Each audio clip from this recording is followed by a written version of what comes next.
What doesn't kill you only makes you strong. جو چیز آپ کو مارتی نہیں وہ صرف آپ کو اسٹرانگ بناتی ہے. سیدھی سی بات.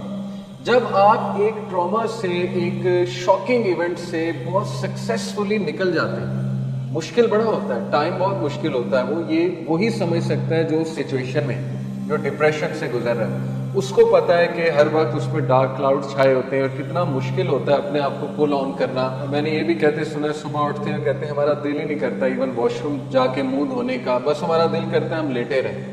تو یہ ٹرومیٹک ایونٹس ہوتے ہیں ہر ایک کی زندگی میں. ہر ایک انسان جو ہے وہ ٹھپ ہو جاتا ہے کسی نہ کسی واقعے سے.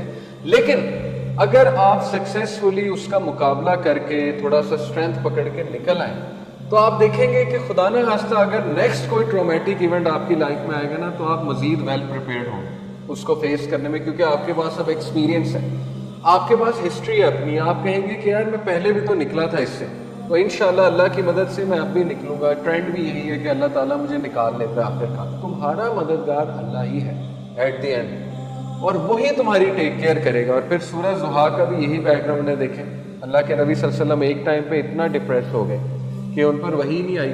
ایک اولڈ خاتون تھی, اس نے نعوذ باللہ یہاں تک کہہ دیا تھا, اس نے کہا دیکھو اس کے شیطان نے اسے چھوڑ دیا, نعوذ باللہ. یعنی دو تانے, ایک تو یہ کہ شیطان اس پہ وحی کرتا ہے, دوسرا یہ کہ اس چھوڑ دیا.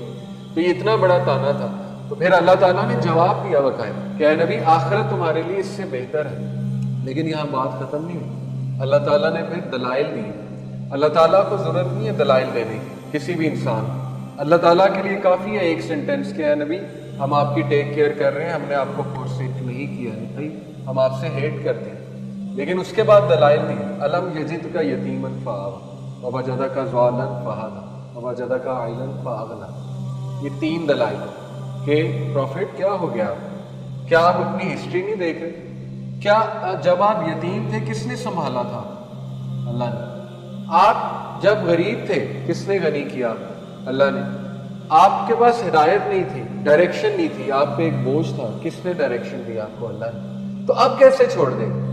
یہ بہت اسٹرانگ بات اگر آپ اس پہ کبھی غور کریں, ٹھیک ہے نا. جو حسن ظن رکھتا ہے اللہ کے بارے میں اور اس کے پاس ہسٹری ہوتی ہے کہ اللہ نے مجھے یہاں سے نکال لیا تھا, اب کیوں نہیں نکالے گا؟ بالکل نکالے. صرف ایک ہی بات, عقیدہ اسٹرانگ, سولڈ عقیدہ. اسی لیے میں آپ لوگوں کو بھی کہتا ہوں کہ صرف اللہ پہ ریلائی کیا جائے. سالڈ عقیدہ اپنا رکھیں. یہ دوائیاں, یہ ڈاکٹرز, کاؤنسلر سب ایک ذریعہ ہیں, لیکن یہ کہ کبھی بھی کسی پہ توکل نہ رکھیں کہ کوئی بندہ مجھے ٹھیک کر دے. صرف اور صرف ہمارا توکل اللہ, ہمارا مددگار اللہ, ہمارا مولا اللہ ہے جو امپاسبل کو پاسبل بنا سکتا ہے. اور کبھی بھی اپنی دعاؤں کو انڈر ایسٹیمیٹ نہ کریں. ایسی دعائیں پوری ہو جاتی ہیں آپ لوگ حیران رہ جائیں. جیسے جیسے آپ کی لائف آگے جاتی ہے گی آپ حیران ہوتے جائیں گے کہ دعاؤں کا کتنا